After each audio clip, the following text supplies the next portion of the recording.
नमस्कार प्यारे मित्रों, जैसा कि आप लोगों को पता ही है कि कैंसर हमारे समाज में डे बाय डे बढ़ता जा रहा है, महामारी का रूप धारण कर चुका है। बहुत तेज़ तरीके से कैंसर हमारे समाज को घेरे जा रहा है और बड़ी खतरनाक व्याधि है। और ये एक दिन में नहीं होता, वर्षों लग जाते हैं, सालों हमारे शरीर वार्निंग देता रहता है हमें, लेकिन हम लापरवाह हैं, आलसी हैं। और जब हो जाता है फिर इसका कोई लंबा चौड़ा इलाज नहीं, कीमोथेरेपी, रेडियोथेरेपी, सर्जरी कराने के बावजूद भी लोग बच नहीं पाते, रिकरेंसिस के चांसेस रहते हैं। तो बेसिकली आयुर्वेद का जो बेसिक सिद्धांत है, निदान परिवर्जनम, कारण का निवारण कीजिए। किस वजह से कैंसर होता है, कैंसर के कारण क्या है? सबसे ज़्यादा जो कैंसर का कारण है हमारी लाइफस्टाइल है कि हम अनहेल्दी ज़िंदगी जी रहे हैं, फिजिकल एक्सरसाइज नहीं करते, वॉकिंग नहीं करते, कपालभाति, अनुलोम विलोम, योगा ध्यान नहीं देते। दूसरा, हमारी जो डब्बाबंद फूड आए हैं, जितने भी ये पैक्ड बंद फूड हैं, जब से हम अपनी रसोई से दूर हुए हैं, अननेसेसरी के जो पैक्ड फूड, डब्बाबंद फूड है, वो सबसे बड़ा कारण है कैंसर का। हमारे शरीर के अंदर जो unnecessary, unwanted, uncontrol growth of cells cancer है। ऑटोमेटिकली सेल्स मल्टीप्लाई करने लग जाती है। इसका सबसे बड़ा सिम्टम्स है कि आपका वेट लॉस होगा, अचानक से बहुत ज़्यादा वेट लॉस होगा, कहीं भी शरीर में ट्यूमर वगैरह हो सकता है। लेकिन सारे ट्यूमर या सिस्ट कैंसर नहीं होते। बहुत से लोग डर जाते हैं, कोई भी सिस्ट या ट्यूमर होती है वो भागता है डॉक्टर के पास, एफएनएससी कराता है। घबराने की जरूरत नहीं, एक अच्छे आयुर्वेदिक फिजिशियन के पास जाके आप कंसल्ट करेंगे तो आपको बता सकता है कि लाइपोमा सिस्ट है या कैंसर है। लेकिन बहुत ज़रूरी होने पर हमें बायोप्सी या एफएनएससी भी करवानी बहुत ज़रूरी है। अब जो कैंसर के मरीज हैं, सबसे बड़ा कारण हमें समझना है कि हमें शुगर का यूज़ कम से कम कर दें। और इसमें जो सबसे बड़ा रीज़न है कि इंसेक्टिसाइड, पेस्टिसाइड का एक्सेसिव यूज़ हो रहा है और म्यूटेशंस आ जाती हैं सेल्स के अंदर, बार बार कहीं जख्म हो जाता है, ऐसी चीज़ें आप खा रहे हैं बार बार जो इरिटेशंस पैदा करती है, उसकी वजह से भी आपको कैंसर हो सकता है। और केमिकल का अननेसेसरी यूज़, खासकर प्लास्टिक है, जैसे प्लास्टिक को बार बार आप प्लास्टिक की बोतलें यूज़ कर रहे हैं, उसको माइक्रो प्लास्टिक अंदर चले जाते हैं जो कैंसर का कारण बनते हैं। फ्रूट्स हैं, जितने भी ग्रीन वेजिटेबल्स हैं, अगर वो प्योर हैं तो वो एंटीऑक्सीडेंट प्रचुर मात्रा में रखते हैं जो कैंसर को ख़त्म करने में मददगार है। आपको कभी भी कैंसर नहीं होगा, आप ये भी ग्रीन वेजिटेबल्स या फ्रूट्स वगैरह प्रचुर मात्रा में खाते हैं। लेकिन दुर्भाग्य से आजकल उनमें इंसेक्टिसाइड, पेस्टिसाइड इतना ज़्यादा यूज़ हो रहा है जो बजाय कैंसर को कंट्रोल करने के कैंसर का कारण बन रहे हैं। तो ये भी हमें ध्यान रखने वाली बात है कि हम ऐसी चीज़ों को ना खाएं। अननेसेसरी अल्ट्रावायलेट रेज है, एक्सरेज है, एक्सरे का बार बार एक्सपोजर होना, ये सब कारण बनता है कैंसर का।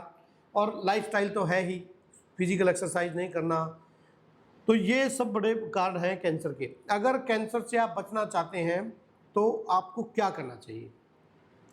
ये जो वीडियो में मैं हेल्दी फूड्स आपको बता रहा हूँ, इनका प्रचुर मात्रा में सेवन कर दीजिए, किसी भी रूप में आप सेवन कीजिए।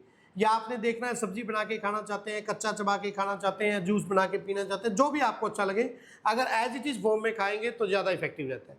तो इनमें सबसे ज़्यादा लाभकारी रहता है ब्रोकली। ब्रोकली कैंसर में बहुत लाभकारी है। ब्रोकली को आप ग्रीन वेजिटेबल के रूप में यूज कर सकते हैं, उसका सलाद भी खा सकते हैं, कच्ची भी खा सकते हैं, बहुत लाभकारी है। उसके बाद हल्दी।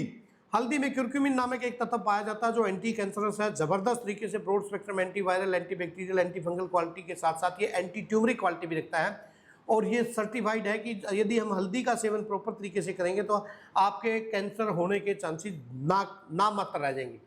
तो कैंसर आपसे बचना है तो प्योर अच्छी क्वालिटी की गांठ वाली हल्दी का आप अपने भोजन में प्रयोग कीजिए। किसी भी रूप में आप कर सकते हैं, चाहे दूध में डाल के ले लें, पाउडर के रूप में ले लें, दाल सब्जी में थोड़ी मात्रा बढ़ा सकते हैं। सहीजन, मोरिंगो, ओल्फिरो, न्यूट्रिशनल ड्रमस्टिक भी बोला जाता है, न्यूट्रिशनल डायनामाइट बोला जाता है इसको। ये बहुत ज़्यादा लाभकारी है कैंसर के पेशेंटों के लिए। तो मेरी आप लोगों से प्रार्थना है कि आप मोरिंगो या सहीजन का प्रयोग अपने जीवन में शुरू कर दीजिए, ताकि आपको सभी प्रकार के न्यूट्रिशंस की पूर्ति भी करेगा, साथ में आपको ये कैंसर से भी बचाएगा। उसके बाद आता है व्हीट ग्रास जूस। गेहूं का ज्वारा बहुत ही ज़्यादा लाभकारी रहता है। व्हीट ग्रास जूस का यदि आप सेवन करेंगे तो ये भी कैंसर से आपको बचाने में मदद करेगा। तो व्हीट ग्रास जूस को आप किसी भी रूप में ले सकते हैं, जूस के रूप में भी ले सकते हैं, इसका पाउडर भी आप खा सकते हैं। तो ये बहुत ज़्यादा लाभकारी है। उसके बाद अदरक आता है। अदरक में एंटी कैंसरस क्वालिटी होती है, तो अदरक का भी आप प्रयोग कीजिए। अदरक भी बहुत ज़्यादा लाभकारी है कैंसर के पेशेंटों के लिए। उसके बाद आप जैसे ये गिलोय है, मैंने बताया आपको, गिलोय बहुत लाभकारी रहती है, गिलोय का प्रयोग कर सकते हैं। इसमें एंटीऑक्सीडेंट प्रचुर मात्रा में है, त्रिदोष शामक है, वात पित्त कफ, तीनों दोषों का शमन करती है, तो इसका भी आप जरूर प्रयोग करें। उसके बाद फ्लैक्सीड ऑयल है, फ्लैक्सीड सीड है, यानी जो अलसी के बीज हैं, अलसी का प्रयोग कीजिए, वो भी एंटी कैंसरस क्वालिटी रखती है। बेरीज है, डिफरेंट टाइप की बेरीज है, मिक्स बेरीज, जूस भी आता है, कई प्रकार की कंपनियां बनाती है, बेरीज का प्रयोग कीजिए। बेरीज बहुत ज़्यादा लाभकारी रहती है कैंसर के पेशेंटों के लिए।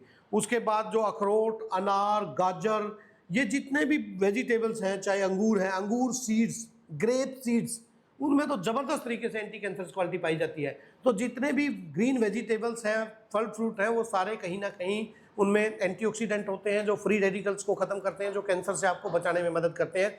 तो मेरी रिक्वेस्ट है, यदि आप कैंसर से बचना चाहते हैं, ये जो डाइटरी हैबिट्स मैंने आपको बताई है, इनको प्रयोग कीजिए ताकि आप कैंसर से बच सकें। और वीडियो को शेयर ज़रूर कीजिएगा, क्योंकि बहुत ज़्यादा संख्या में कैंसर के केसेस बढ़ते जा रहे हैं। कैंसर की कुछ ज़बरदस्त आयुर्वेदिक मेडिसिन भी हैं जिनका प्रयोग करके हम कैंसर को बड़ी आसानी से, मतलब अगर आप 4th स्टेज, 3rd स्टेज या 2nd स्टेज का कैंसर है, उसमें भी पेशेंट्स को बहुत लाभ दे सकते हैं। यदि आपने कीमोथेरेपी, रेडियोथेरेपी या सर्जरी कराई है, उसके बाद डेफिनेटली आप आयुर्वेदिक चिकित्सा लीजिए ताकि वो रिकरेंसिस ना हो, दोबारा ना हो। उसमें क्या ज़्यादा लाभकारी रहता है? हीरक भस्म है, स्वर्ण भस्म है, स्वर्ण बसंत मालती है, गिलोय है, अबरक है, प्रवाल है, गोदंती है, शिला सिंदूर है, ताम्र है, बहुत सी आयुर्वेदिक मेडिसिन है, कांचनार गूगल है, कचनार का पेट में बहुत बार बताता हूँ, एंटी कैंसरस क्वालिटी है कचनार में, वर्दीवादिका है, बहुत दवाइयाँ। वो पेशेंट की सिचुएशन को देख के, काल व्यय अवस्था को देख के, पेशेंट को किस चीज़ का कैंसर है, लंग्स का कैंसर है या क्लोन का कैंसर है या उसको यूट्रस का कैंसर है या ब्रेस्ट कैंसर है, कहाँ का कैंसर है, उस पॉइंट ऑफ व्यू से मेडिसिन चलती है। किसी अच्छे आयुर्वेदिक फिजिशियन से आप दवाइयाँ शुरू भी कर सकते हैं। लेकिन आज चिकित्सा व्यवसाय बन चुकी है और व्यवसाय में बहुत ज़्यादा लोगों को लूटा जा रहा है। आयुर्वेद में भी बहुत से ऐसी काली भेड़ें हैं जो तरह तरह की आपको मेडिसिन ऐसी प्रिस्क्राइब करते हैं जो बहुत कॉस्टली होते हैं और जिनका रिजल्ट भी नहीं होता। लेकिन यदि आप किसी अच्छे सर्टिफाइड आयुर्वेदिक फिजिशियन से मिलेंगे तो कैंसर में बहुत अच्छे रिजल्ट, बहुत अच्छे परिणाम देखने को मिल सकते हैं। तो सभी से प्रार्थना है कि वीडियो को शेयर जरूर कीजिएगा, लाइक जरूर कीजिएगा। बहुत बहुत धन्यवाद। नमस्ते, राम राम, जय हिंद।